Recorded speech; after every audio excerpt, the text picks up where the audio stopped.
The room went quiet the moment he looked at me. It wasn't dramatic, it wasn't loud, just a small shift, like the air changed temperature. Her sister had been running her mouth for 10 minutes straight, filling the dinner table with the kind of cheap laughter that always felt rehearsed. She thrived on humiliation. People were just props to her. And tonight, apparently, I was the punchline. "Don't ask him about his career," she said, loud enough for the entire restaurant to hear. "It's too embarrassing." Forks paused in midair. Eyes turned. My wife tried to hide her smirk behind a napkin. But it was the boyfriend, the new addition to this circus, who watched silently, calm, observant, like he already knew the end of a story we hadn't reached yet. Then he set down his glass, leaned forward slightly, and said in a measured voice, "So, should I tell them who signed my paycheck this morning?" Her sister froze. Her lips parted. Her expression collapsed. And before anyone could react, before the table could exhale, my phone buzzed in my pocket, 3 times, rapid, urgent, a message. From a number I thought I'd blocked. A name I'd tried to forget. "We need to talk. It's about her." My stomach dropped. Not because I didn't know who her was, but because I already knew it wasn't my wife.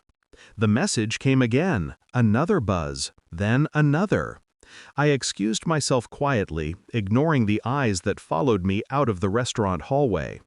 The message sender hadn't contacted me in over a year, and I had spent the last 12 months burying everything connected to them.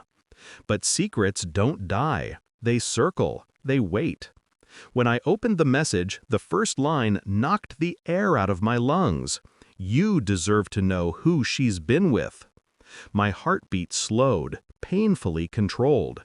It felt like an echo of something I'd already suspected, something I had unconsciously tallied in the background of my days. My wife's late nights, her muted phone, her sudden shift from warmth to polite distance. The story was writing itself long before I read the next line. It wasn't just once, and it wasn't with me. A cold wave spread through my chest, not shock, confirmation. There were pictures attached, a hotel hallway I recognized, a coat I had bought her, a silhouette of a man I couldn't fully see. I didn't open the rest. I didn't need to. Because in the reflection of that hallway mirror, barely visible, blurred by movement, was a detail she had forgotten to remove. Her ring. My ring. The one she said she didn't wear at work because it made her look too married. I walked back to the table, face blank, body calm, mind drifting somewhere sharp.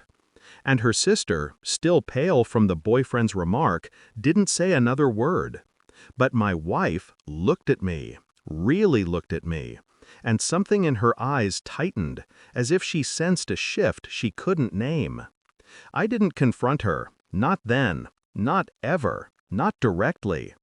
I learned a long time ago that truth isn't revealed by force. It unravels when pulled slowly. So I spent the next week quietly, methodically peeling back the layers of her new life, the one she thought she was hiding.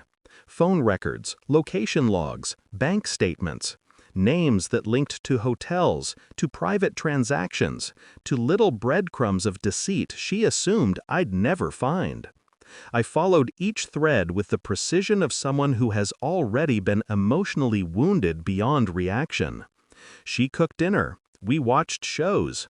She kissed me goodnight like a formality. And every night, after her breathing evened into sleep, I stitched together the truth she kept burying. The boyfriend at dinner? He was just a small spark.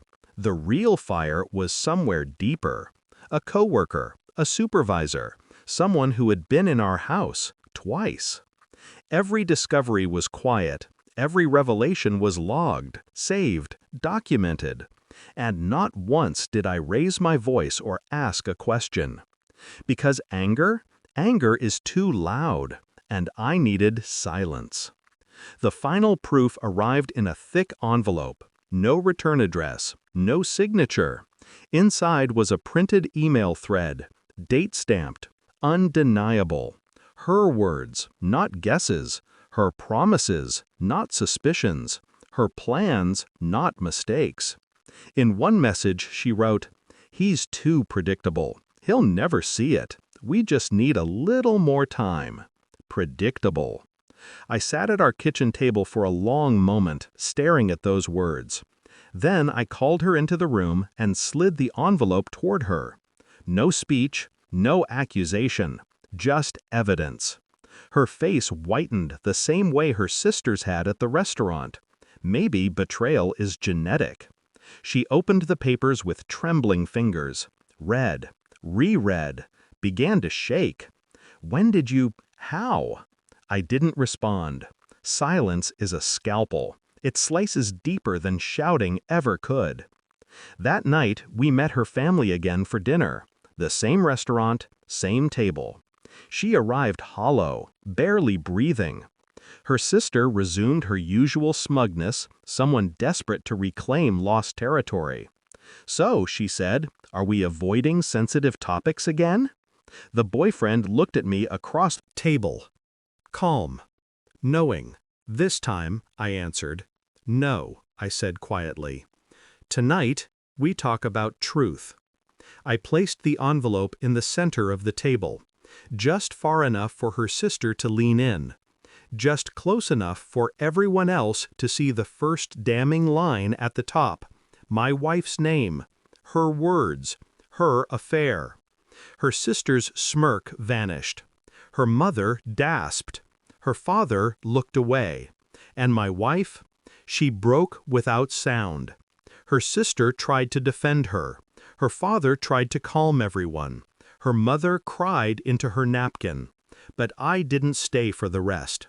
I stood up, nodded politely, and walked out. No rage, no final speech, just closure. When I stepped outside, the night felt different, calmer, colder, honest. Betrayal doesn't destroy you. It strips you. It removes anything unnecessary. Illusions, lies, people who mistake your silence for weakness. As I walked to my car, my phone buzzed once. A message from her. "Please, don't leave." I stared at it for a long moment. Then I turned the screen off without replying.